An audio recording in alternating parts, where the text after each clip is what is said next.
the families that come and see you in your clinic, the one thing that they could walk away with knowing is what their feeding role is and what their child's feeding role is. Because most of the problems with picky eating start and continue because we've flip-flopped or reversed our roles and we're facing power struggles and we're just kind of confused because we're doing our child's job and our child's trying to do our job.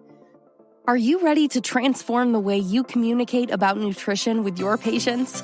Welcome to Exam Room Nutrition, the podcast where the worlds of nutrition, medicine, and communication collide. Whether you're a seasoned physician or a healthcare student, this podcast is for you. So stick around and let's make our patients healthier, one exam room at a time. Hello and welcome back to Exam Room Nutrition Podcast. I'm your host, Colleen Sloan. I'm a registered dietitian and pediatric PA. Our topic this week is going to resonate with a lot of listeners because we're rolling up our sleeves and we're going to be tackling our picky eaters. So whether you work in pediatrics or not, I know a lot of my listeners are parents, so this will definitely help you professionally and possibly personally. I am thrilled to be able to introduce my guest today, Ashley Smith. She is a Christian wife, mama of 3 littles, registered dietitian nutritionist, and owner of Veggies and Virtue. She's the host of a top-ranked podcast for nutrition called the Veggies and Virtue Podcast. Ashley is passionate about encouraging moms in the meal times, the messes, the moments, and ministry of motherhood. You can follow her at Veggies and Virtue. And Ashley, I know your time is so valuable, and I greatly appreciate you being here. Thank you for giving us the gift of your time. Welcome to the show. Thanks so much for having me, Colleen. I'm excited to be here. All right. So we're going to jump right in and help our listeners really navigate this really massive, challenging topic of picky eating. But I wanted to dive in a little bit before we start in having you define exactly what is picky eating. Do you like that term or that label? And help us to understand the nuances behind that phrase. Yeah, absolutely. So I think picky eating can mean a lot of things to a lot of people. I think professionally, we can see it in some constructs. And then as parents, we know it in a different way. I know as a pediatric dietitian, I thought I would never have picky eaters. And then I saw what that looked like with my own kids and kind of found that crossroad of how to navigate the two. So I think the definition is important for practitioners to understand, but I think it's also important for us to know if a parent comes in saying, my child's really picky, we need to understand what do they mean by that? Because if we ask them really simply, tell me what you mean by picky, they're going to give us a definition that doesn't necessarily meet the textbook definition, but it's going to give us more insight into what are their pain points, what are their struggles, what are the concerns that they're bringing this up to us. And then we can kind of navigate the conversation accordingly.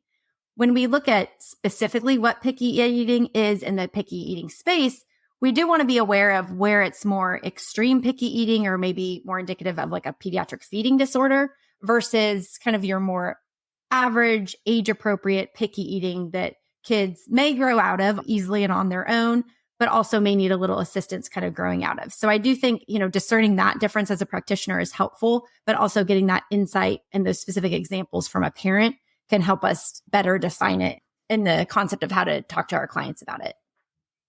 I think that's a great place to start is really asking, like, what do you mean that your child is picky to determine if they truly are a selective eater or if they're just a normal toddler. So I love that you start there. Let's dig a little bit deeper at the start of helping us know an age-appropriate picky eater versus the difference between maybe something medical going on or a truly significant selective eater that would warrant further investigation or maybe a referral. Can you distinguish between those two patients and what they would look like?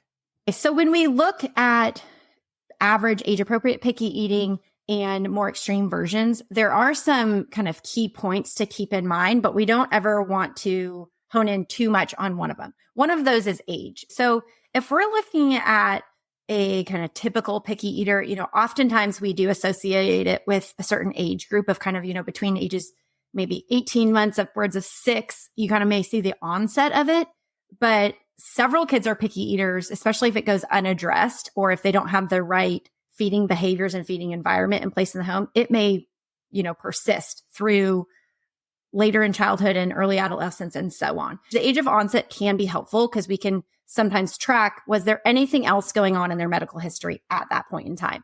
So if we can see that, on their growth chart, we see something clearly happened at a specific point, or if we know something in their medical history happened at a certain time, correlating that with what their eating habits may be. I see it a lot in the social dynamic as well. Was there any big life event, family event? What other things were situationally happening that might have played a role in the picky eating? With a child who has more kind of average age appropriate picky eating, we'll see that ebb and flow and preferences just kind of come and go. But we'll still see that they're able to eat from most food groups. Of course, vegetables is one of the ones that really is a stitch in parents' side. That and protein typically tend to be the ones that parents have the most concern about.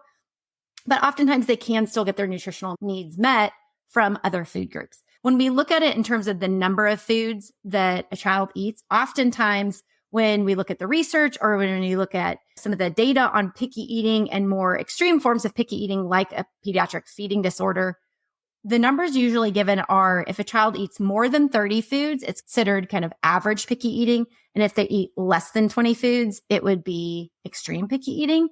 The reason, similar to the age group, I wouldn't stick just to the age or the number of foods is because parents often underestimate. So if you said, well, how many foods does your child eat?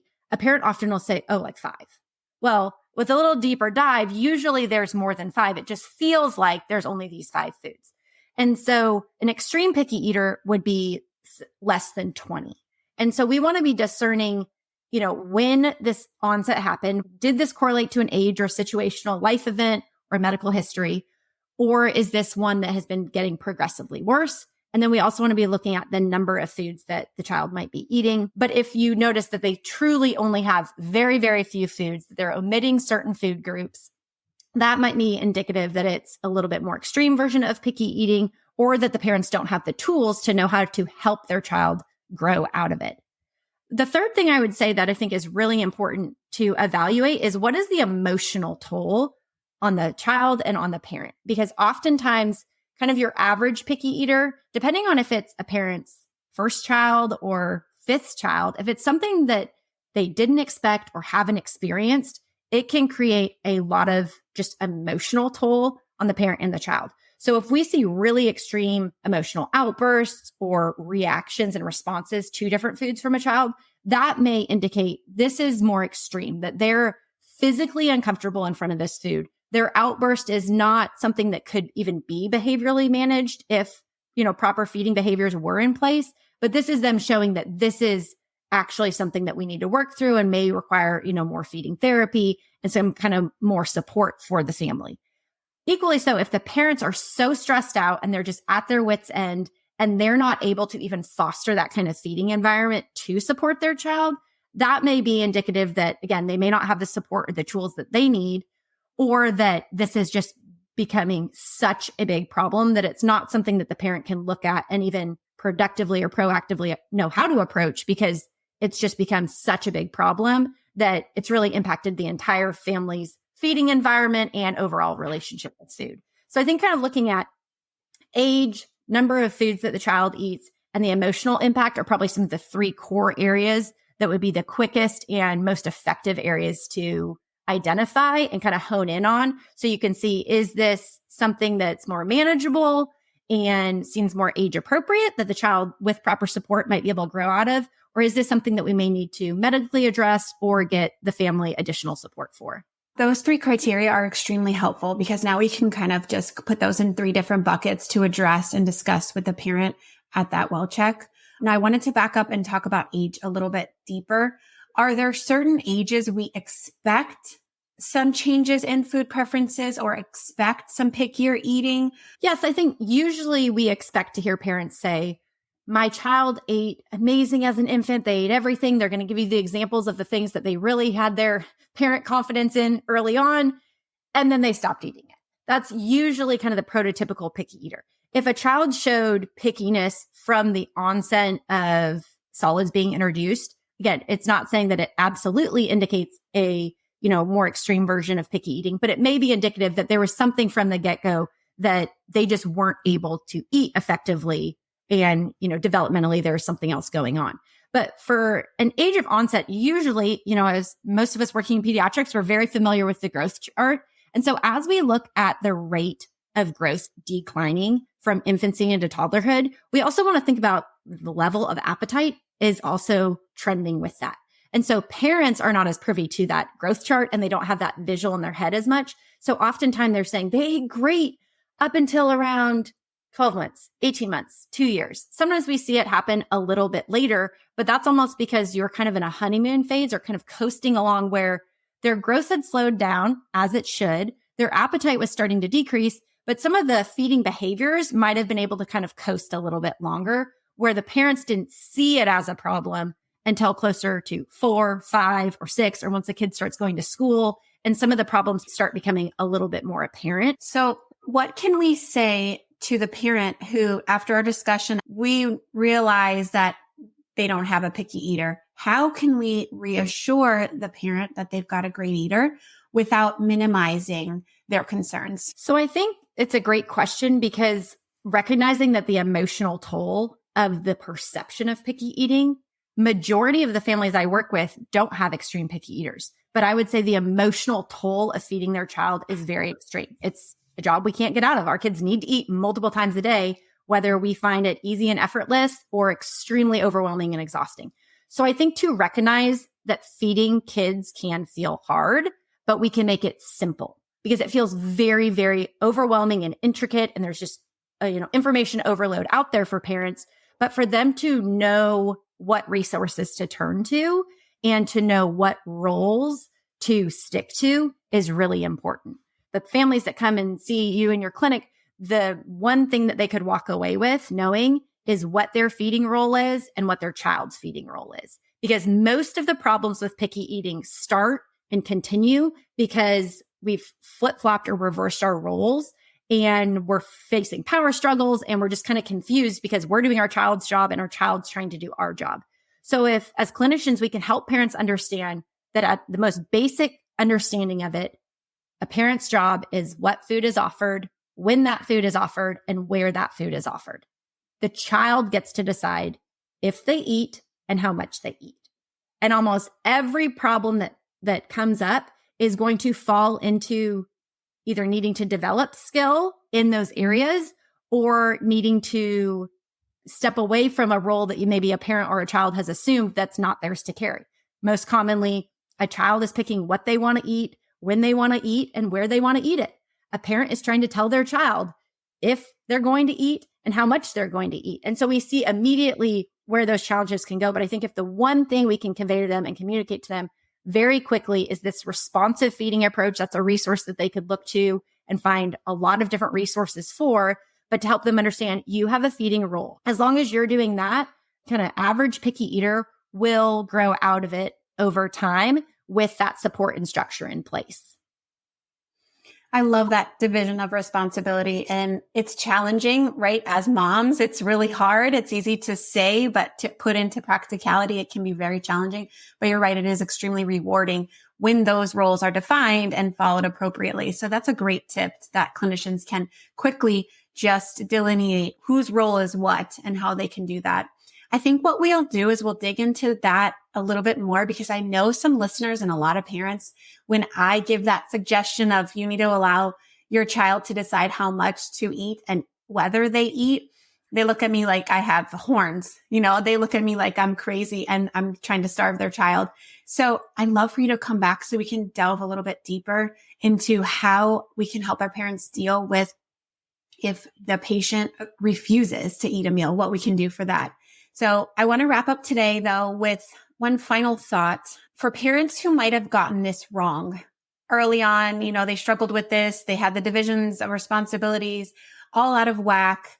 How can we let them know that there's still hope for their picky eater? And what can we say to help them get back on the right track?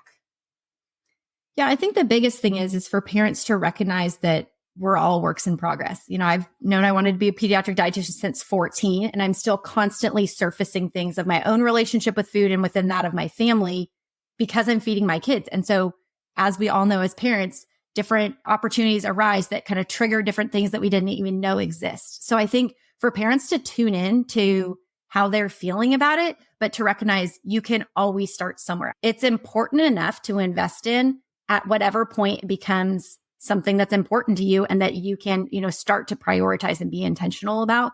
But to recognize that you're never too far gone, your child's never too picky, and that it's going to be something that you never have to feel like I have to get this right before I can do it with my child. But we can learn how to work through this process together, because some of the biggest wins I see with families are when the parents really embrace going through the process alongside their child and not feeling like it's something that they have to do to their child. And so for parents just to really realize like your family can adopt this approach at any point, that, you can invest in the intentionality and effort that goes along with it.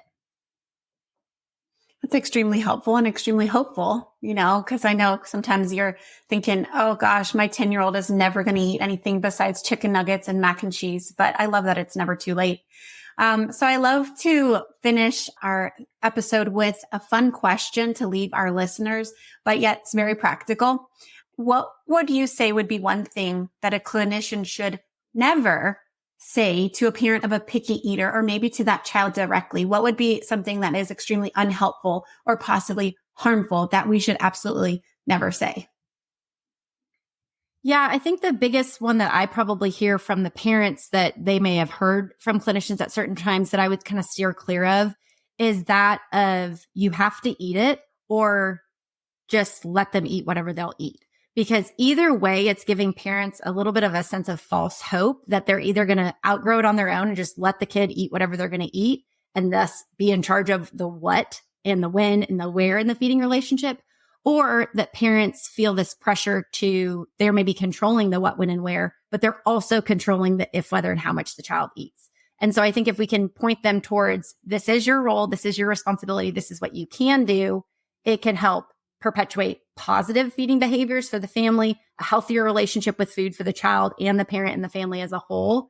But it's not giving parents something that they say, oh, well, if the pediatrician said, just let them eat whatever they'll eat, or that they have to eat whatever I put in front of them, we can kind of find that happy medium between the two that offers a more responsive feeding approach.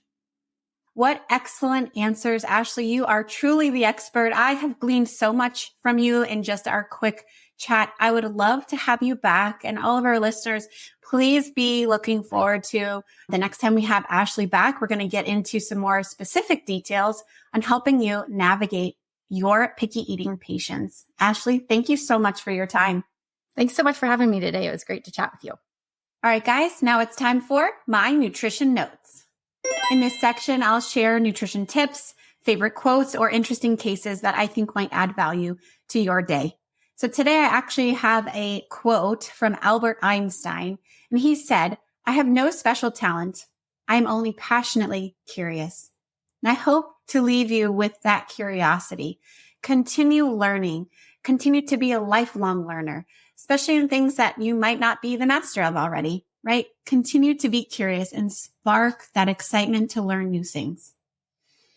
Well, that's all we have for today. I'm so grateful that you joined me today, and I really hope that you found value in our conversations and that you can glean something from this discussion that will impact you to have more helpful, useful conversations during your busy clinic day.